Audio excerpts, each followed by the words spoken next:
जबलपुर के नानाजी देशमुख पशु चिकित्सा विज्ञान विश्वविद्यालय में चल रहा पंचगव्य रिसर्च प्रोजेक्ट अब गंभीर विवादों में घिर गया है।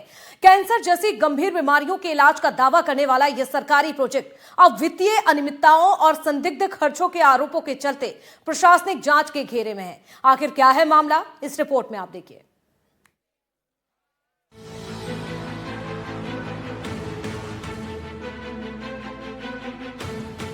पंचगव्य रिसर्च प्रोजेक्ट को साल 2011 में प्रस्तावित किया गया था, जिसकी कुल लागत करीब 8 करोड़ रुपए बताई गई थी।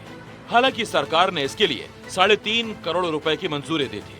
अनियमितताओं की शिकायत मिली तो जिला प्रशासन ने मामले की जांच करवाई, जिसमें कई ऐसे खर्च सामने आए जिन्हें जांच रिपोर्ट ने हैरान करने वाला बताया है। जबलपुर की नानाजी देशमुख वेटनरी यूनिवर्सिटी में पंचगव्य के शोध के लिए 3 करोड़ रुपए का फंड आया। बताया जाता है कि इस फंड में भारी अनियमितताएं की गई।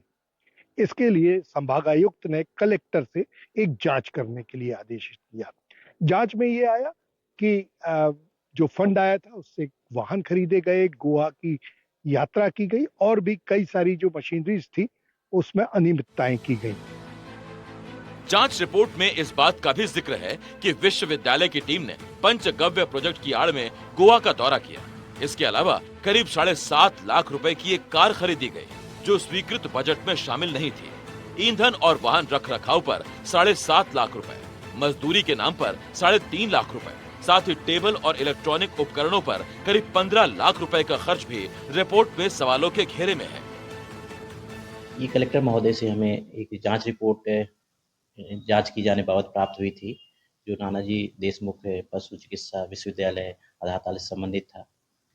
एक कलेक्टर महोदय ने टीओ और मेरी टीम गठित कर जांच के लिए भेजा गया था। हम लोग जांच हेतु वहां उपस्थित हुए थे और जो पंचगव्य योजना के तहत जो विश्वविद्यालय ने 8 करोड़ की डिमांड की थी, उसमें 3.5 करोड़ सैंक्शन हुए थे और उन 3.5 करोड़ का उन्होंने जो प्रॉपर एस्टीमेट जो आया था उन्होंने प्रस्तुत नहीं किए गए हैं। 2011 में शुरू हुई ये योजना 2018 में बंद हो गई, जबकि जांच टीम ने ये भी पाया कि 2016 से 2020 के बीच कई किसानों को पंचगव्य योजना के नाम पर प्रशिक्षण देने का दावा किया गया। ये लिस्ट सादे कागज में बनाई गई थी। हालांकि विश्वविद्यालय प्रशासन ने सभी आरोपों को सिरे से खारिज किया है। विश्वविद्यालय में और इसमें जो भी पूरी प्रक्रिया, क्रय की प्रक्रिया, क्रय चाहे इक्विपमेंट्स का हो, मशीनरी का हो, वाहन का हो, केमिकल्स का हो, सभी ओपन टेंडर से क्रय किए गए और शासन के जो नियम है वो उनको फॉलो किया गया और इसमें कोई घोटाला नहीं हुआ है। विश्वविद्यालय प्रशासन जहां घोटाले से इनकार कर रहा है, वहीं जांच रिपोर्ट में कई खर्चे जांच के दायरे में है।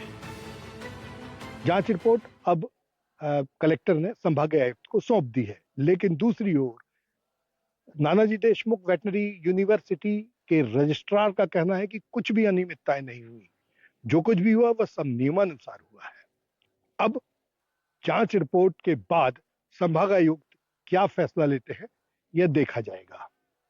वीरेंद्र शर्मा के साथ संजीव चौधरी, एनडीटीवी के लिए। तो देखिए, करोड़ों की गड़बड़ी सामने आई है। अब आपको ग्राफिक्स के जरिए इस पूरे मामले के बारे में कुछ और भी अहम जानकारियां देते हैं।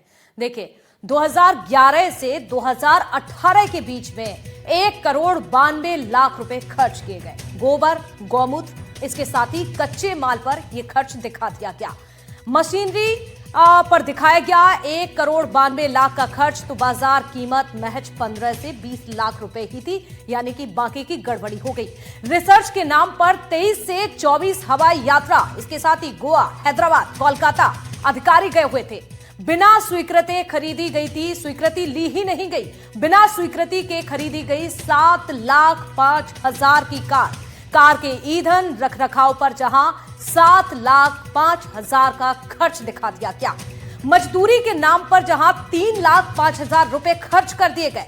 इसके साथ ही आप देखिए, टेबल, इलेक्ट्रॉनिक यंत्रों पर 15 लाख का खर्च दिखाया गया। ये तमाम गड़बड़ी हुई है और चलिए इसी पर ज्यादा जानकारी लेते हैं कि आखिरकार हुआ क्या था। संजीव चौधरी जी हमारे साथ संवाददाता जबलपुर से जुड़ चुके हैं।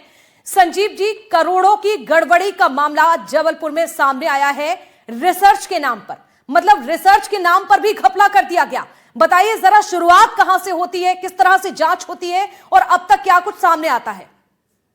देखिए, ये पंचगव्य योजना है। इसको 8.5 करोड़ का एक प्रोजेक्ट बनाया गया था। इसमें कैंसर जैसी बड़ी बीमारियों को, फिर जो गोबर है, गौमूत्र है और गाय के दूध से जो अलग अलग प्रोडक्ट बनते हैं, उन पर रिसर्च की जानी थी, उनकी मार्केटिंग की जानी थी। जो गाय का गोबर वेस्ट चला जाता है, उसके लिए जो गमले, दिए और अन्य ऐसे सामग्री बनाई जानी थी जो गौकाष्ठ कहलाती है, जिससे आजकल कई जगहों पे, कई राज्यों में शव जलाए जाते हैं। ये सब प्रोजेक्ट के अंतर्गत थे। इसके लिए जो 8.5 करोड़ का बजट मांगा गया था, लेकिन सरकार ने 3.5 करोड़ रुपए सैंक्शन किए। ये प्रोजेक्ट 2011 से शुरू हुआ था और 2018 तक ये प्रोजेक्ट चला। चलने के बाद इसमें जो अनियमितताएं थी वो तो सब बंद कर दी गई, ढाक दी गई और प्रोजेक्ट को खत्म कर दिया गया था। लेकिन अचानक एक पत्र के द्वारा संभागायुक्त को ये जानकारियां दी गई और पूरे प्रमाण के साथ जानकारियां दी गई। तब संभागायुक्त जबलपुर ने कलेक्टर राघवेंद्र सिंह को एक जांच कमेटी गठित करने के लिए कहा, जिसमें रघुवर जो एडिशनल कलेक्टर हैं, उनकी कमेटी बनाई गई और उन्होंने गहराई से जांच की। अब गहराई से जांच करने में बहुत सारे ऐसे तथ्य सामने आए कि जो प्रोजेक्ट बनाया गया था उसमें उन सब चीजों का कोई उल्लेख नहीं था। जैसे कार खरीदना है, अलग जगहों की यात्राएं करनी है, यहाँ तक कि जो जानकारी मिली है, एसी और फ्रिज भी खरीदे गए हैं, फिर टेबल खरीदी गई है। उसके बाद 3 करोड़ रुपए का गोबर खरीद लिया गया। क्योंकि एक बड़ा मुद्दा यह है कि जबलपुर की गोबर इंडस्ट्री जो है वो गौर नदी के पास है। वहाँ हजारों टन जो गोबर निकलता है वो वेस्ट जाता है, उसका उपयोग नहीं होता, तो वो आ सकता था। लेकिन 3 करोड़ रुपए का गोबर खरीदा गया। 245 किसानों को प्रशिक्षण के नाम पर एक लिस्ट बनाई गई और बहुत सारे उपकरण जो हमारे स्क्रीन पर अभी दिख रहे हैं, ये सब खरीदे गए। तो इनकी अनियमितताओं को लेकर एक जांच रिपोर्ट संभागायुक्त को प्रस्तुत की गई है। वहीं दूसरी ओर जो विश्वविद्यालय का प्रशासन है, उसका कहना है कि कोई अनियमितताएं नहीं हुई, जो कुछ हुआ है बिल्कुल नियमानुसार हुआ है। आज एक पत्रकार वार्ता भी कर रहे हैं कुलपति जी। बिल्कुल, यानी कि पूरी प्री प्लानिंग के तहत ये बड़ी गड़बड़ी की गई। चलिए, शुक्रिया आपका संजीव जी जानकारी देने के लिए। और आपको अब सीधे लिए चलेंगे सोमनाथ। प्रधानमंत्री नरेंद्र मोदी को आपको दिखाते हैं किस तरह से पूजा अर्चना की जा रही है। सोमनाथ पहुंचे हुए हैं देश के प्रधानमंत्री नरेंद्र मोदी।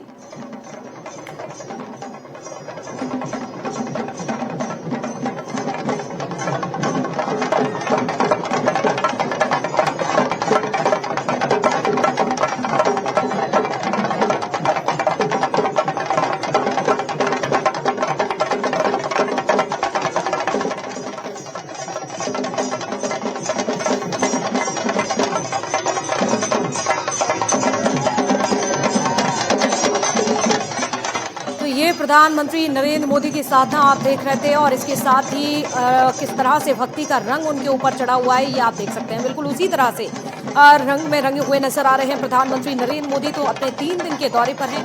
सोमनाथ स्वाभिमान पर्व में प्रधानमंत्री नरेंद्र मोदी की मौजूदगी आप देख सकते हैं। उनकी ये खास तस्वीरें, ये खास नजारा। तो सोमनाथ से कहीं ना कहीं देश को संदेश देने की कोशिश की जा रही है प्रधानमंत्री नरेंद्र मोदी की ओर से उनकी साधना। अभी आप थोड़ी देर पहले वो तमाम तस्वीरें देख रहे थे, जिस तरह से मंदिर में बैठकर पूजा अर्चना कर रहे थे प्रधानमंत्री नरेंद्र मोदी। उससे पहले देखिए यात्रा उन्होंने की और कल यानी कि शनिवार के दिन शाम को प्रधानमंत्री नरेंद्र मोदी गुजरात पहुंचे और इसके साथ ही आज और कल भी प्रधानमंत्री नरेंद्र मोदी गुजरात में ही रहेंगे। तो 3 दिवसीय उनका ये दौरा है और दौरा कितना महत्वपूर्ण है, कितना अहम है, इन तस्वीरों को देखकर आप अंदाजा लगा सकते हैं। तो प्रधानमंत्री नरेंद्र मोदी की ये तस्वीरें बेहद ही खास है और इसके साथ ही ये दौरा भी बेहद ही खास है। तो सोमनाथ मंदिर की ये खूबसूरत तस्वीरें आपके सामने। और इसी के साथ इस बुलेटिन में फिलहाल इतना ही। रुकेंगे यहाँ पर एक छोटे से ब्रेक के लिए।